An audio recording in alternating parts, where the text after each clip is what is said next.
Good evening, friends. This is yet another video concerning self-isolation and the COVID-19.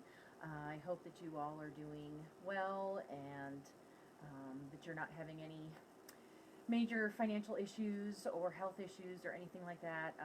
Trying to just stay safe and sane and healthy, and I think those are really important things to really focus on. The first thing I wanted to talk about was that I just want to let everybody know that I have canceled my trip out to Tulsa. I'm so sorry to those of you that I've already talked to about scheduling and a reading.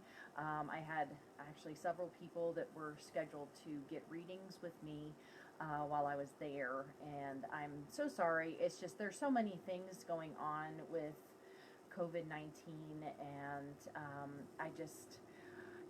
I have this feeling that, especially in Oklahoma, there's going to be a major surge of illnesses at the end of June when I had it scheduled, and I just don't want to keep pushing it back, and so I'm just going to be planning on doing it next summer.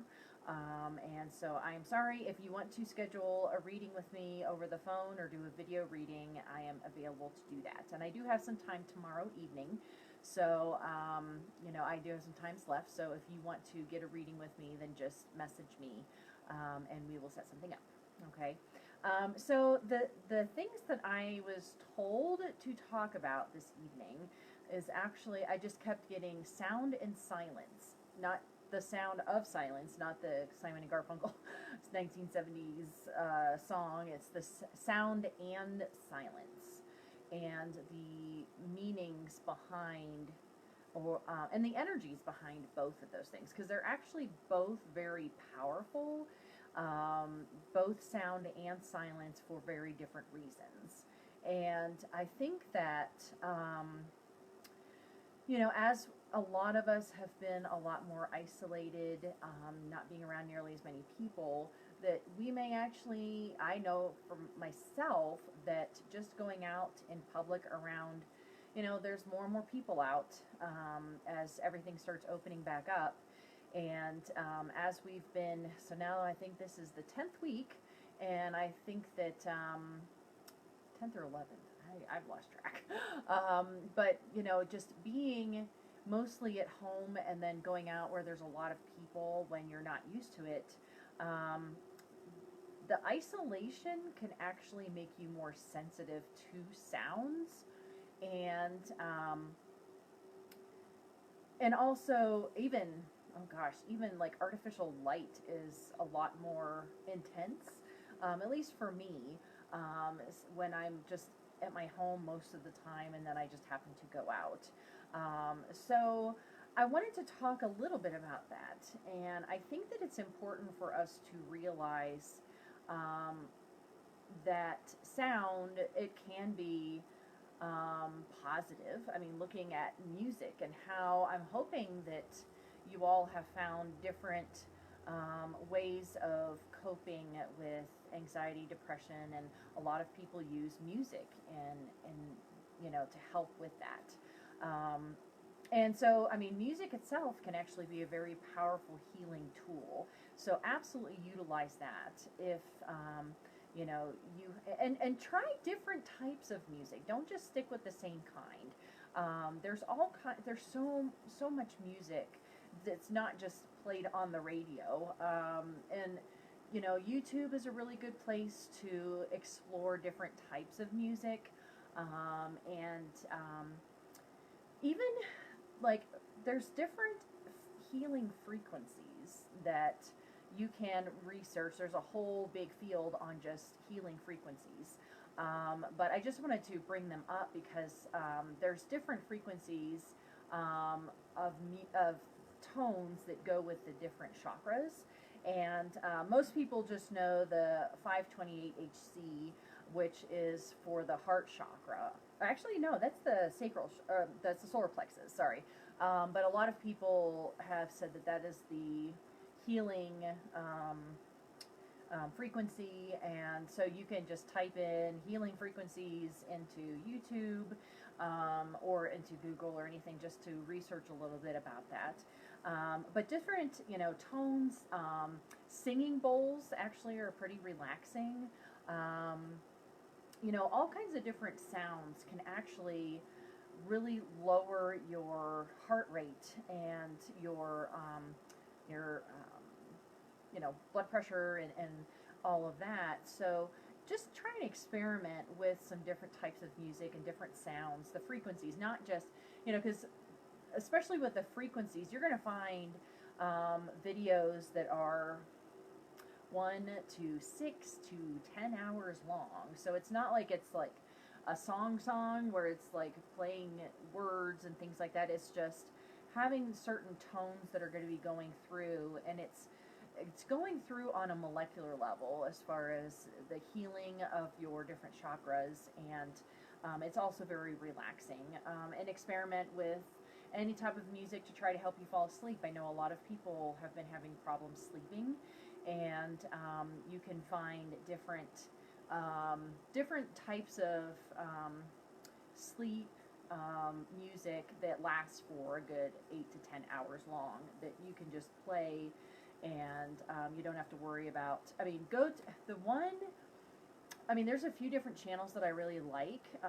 Meditative Mind is one of the channels that I really like on YouTube. That they have a lot.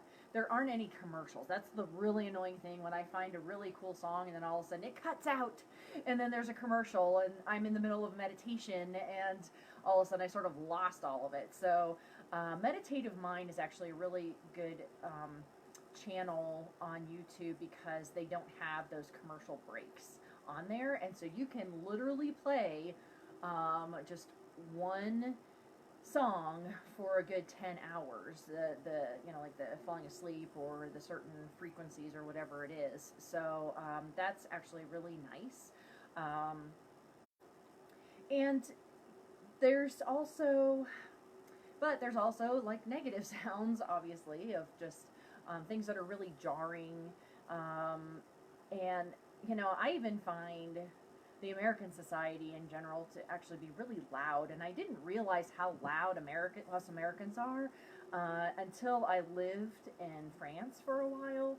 And besides the fact that we were living in caves, so that made that quiet even more prevalent. But just coming back, even on the airplane, we noticed a difference in how loud Americans talk as opposed to other nationalities. And so there's the sound, there's also even just the loud clothing, loud, you get back here and there's all of the neon signs that are just blinding. And so everything is just a lot more enhanced in this country. And to me, it's often very overwhelming, and that's why I'm constantly having to go up into the mountains and go hiking and things like that, because it's just really overwhelming to me just to be around really loud people. And there's also just that as far as sounds and words go, this one really important study that was done a few years ago, Dr. Masaru Emoto, he wrote a book, and he did all these studies on water, and he actually did all of these experiments to prove that human consciousness can actually affect water at the molecular level. And what he did was he had water in different vats, and he would have people say really positive, happy, loving words to the different vats of water here, and he'd take pictures of the water on a molecular level, and the water molecules are just all beautiful and look like snowflakes. And then he had all of these vats of water that he had people say really negative, horrible, evil, I hate you, all the negative words, and took pictures of it at the molecular level, and they were all jagged and black and everything. And you can find this stuff on Google. It's Dr. Emoto. You just type in Dr. Emoto water, and that will all pop up, and there's all kinds of pictures of the water molecules. And so what does this have to do with sound? Okay, so what do we learn from this fact that we can actually affect water on a molecular level with just words. What are we mostly made of? We are mostly made of water. And um, when you are constantly bombarded with, or you were constantly doing a lot of negative words, negative talk to another person or to yourself. I mean, if you stand in front of a mirror and just tell yourself how horrible you are or ugly or whatever it is, you are affecting your own body on a molecular level with the words that you say. And I just want you to think about that for a moment, because a lot of people don't realize the extent of mental verbal abuse, that it can be absolutely just as devastating and destructive as physical abuse. And when people are saying, when a person, if you're in an abusive relationship, if they're constantly telling you what a horrible person you are or whatever, then your body is going to be absorbing those words. And time and time again, just doing readings, talking to friends, people that have been in these situations, they get sick a lot more. They have a lot more health problems, and they don't understand why. But it's your body absorbing all of those negative words. And so just, I want you to think about that if you are in that situation, or if you are constantly talking negatively about yourself. You need to change your words. You need to change how you talk to yourself. And this is it's a long process. It's not easy to change. One really, I know I keep talking about YouTube, but a really powerful thing that I've been doing for quite a while now is actually doing morning affirmations. There's a bunch of different ones. I actually like Bob Baker, because he has really short ones. There's some that are like an hour long. I don't have time for an hour long affirmation in the morning when I'm trying to get ready. But, there are shorter ones like what Bob Baker does, and he does some for prosperity, he does some for health, for love, all of these different things that you are basically, he says something and then you repeat it, and then he says something else about the same concept and then you say it, and it's restructuring your brain. So it's not just, I know a lot of people like to make fun of that concept of just saying positive affirmations, that you're just tricking yourself or something, but it actually is retraining your brain. Okay, because of all of the ways that we affect ourselves on that molecular level that we don't realize. And so things like the spoken word and speech, we are so used to, unfortunately, we're so used to being lied to all of the time, that it is very easy to just become complacent, to just brush it off of, oh, well, there's another lie, and we're talking, on the micro and macro level of, just in person, the people that are in our lives, as well as, all the way to the top, and all of the lies that are being told to us, that, we just get used to it. So that's just a normal thing, right, of getting lied to. And, this is sort of going back to what I was talking about, I think, was it last week? I don't even remember. I can't keep track of what I say anymore. But, what would our ancestors think of the situation that we're in now? In multiple different ways. But,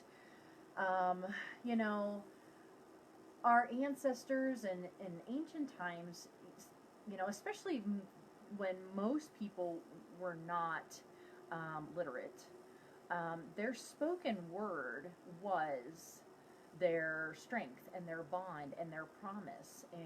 And I mean, that's why in all of the ancient stories and mythologies and things like that, if somebody said something out loud, then that was binding that person to their promise, either to that person that they were saving, or to their country, or to whatever it is that they were saying that they were going to do, or curses.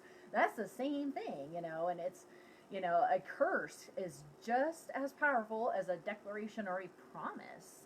And so you really, really have to watch the words that come out of your mouth. And nobody else has to even hear it, and it can still be equally damaging. Okay? So just being a lot more aware of the words. Okay, so the words that you say, the words that are said to you, what are you actually absorbing? What are you allowing to constantly be getting into your molecular structure? Okay, are you allowing just because you love someone when, oftentimes the people that we love are the ones that could be the most destructive, unfortunately, because they can get into under our armor, right? Because if, one of our enemies says something, then we don't even, accept it because they're our enemy. But if it's a person that we love, then we absolutely accept every single thing that they say because we love them, right? So be aware of the words that you say to other people. Be aware of the words that are spoken to you.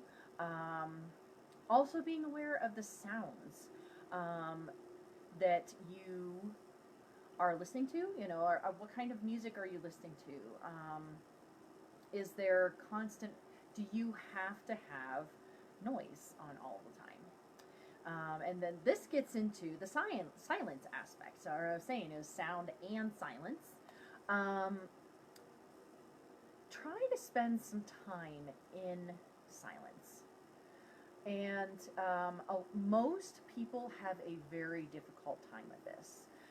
Because when you are silent, when you are not constantly talking, then you tend to, what you're doing, you're going inside yourself and you're facing any of the issues that you may be experiencing or your fears or whatever.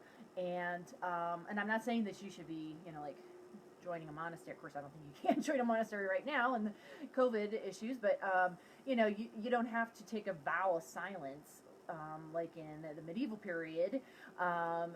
But even just spending a day or an hour, or can you get to 10 minutes without sounds and without speaking and just having that silence? It's a lot of people are afraid of what they're going to feel and experience about themselves, or what they're going to see within themselves. And so that's why they're constantly distracting themselves with noises, with movement, with other people. And, as we are really, a lot of people are still self-isolating. And I'm not saying that you should be really hurting yourself or anything, but I'm challenging all of you to try to take this time to see the power of silence and the power of sound, and try to balance those things. Since we are really inward already with being inside, really try to explore some of the things that you need to be working on, because we can really distract ourselves really well when we're constantly going. And I really honestly believe that, now I'm not saying that I think this pandemic is a blessing in any way or a positive thing, but I also think that the difficult situations that we experience together, we can get a shift, okay? And that's where we're at. Is we're at this crossroads of this major shift, and in our society and our species, of raising to a higher consciousness. And I know that sounds all foo-foo and whatnot, but we are entering the age of Aquarius, and what does that all mean? We can get back into another hippie song, but it's looking at having that self-reflection, I think, is an important thing for us to get out of this whole experience. That this is our time that we can explore, what are our issues, what's our triggers, what's You know, and maybe, and I wrote about this in my newsletter a few days ago. Beltane, which we just had a few weeks ago, Beltane is a very communal holiday, and yet we can still talk to people. We can still, you know, connect with people on a virtual level. But this is the time to really explore who are the people that you actually want to spend time with. That are you just spending time with people because you feel obligated, or is it you know, something that you truly want and you actually miss those people? Because we tend to talk ourselves into doing a lot of things because we feel that that's what we're supposed to be doing. Especially family. Family is very difficult because we feel obligated to talking to certain people or doing certain things or going to certain events. And since everything is sort of shut down right now, well, it's sort of opening back up, and now things are starting to shut back down again because everybody's getting sick again. You know, look at what's the most important communal activities for you, and who are those people that you really want to spend that time with. And then, you know, and also just, you know, having this time to really look at that the power of the sound and the power of silence. Hi, buddy. So, you know, as he makes lots of noise, and then there's all kinds of barking and things like that that you can't control. At least in my house, that's why I like to go into my office for readings, because it's a lot more quiet there. Anyway, so I just wanted to talk a few minutes about that, just because, you know, that's exactly what I was told was to talk about, was sound and silence. And just really try to work on those things a little bit. And if you want to talk with me more about that, I'm happy to do so. If you want to schedule a reading, I do have some times left tomorrow evening as well as on Saturday. And once again, I'm so sorry about canceling the Tulsa trip, but I just don't feel that it was actually going to be working out. And there was just a lot of complexities with, you know, staying and all of these things. So it was just best all the way around to just cancel it. So if you were planning, because I know that I had 4 or 5 people already scheduling to get readings with me when I was going to be out there, just get a hold of me and we could do phone readings, okay? So I hope that you are all doing well, and I hope that you are staying as sane as possible and safe, and you know, don't feel pressured to not wear masks just because people are bullying, and stay safe because there's, you know, unfortunately that increase in violence, and we just really need to just take care of ourselves right now. So there's absolutely nothing wrong with you wanting to stay healthy and keep your family healthy. Okay, so don't feel that you need to, you know, get pushed into any type of peer pressure or fear or anything like that. Okay, we will get through this together. So you all have a good evening, and I will see you all next week. All right, bye-bye.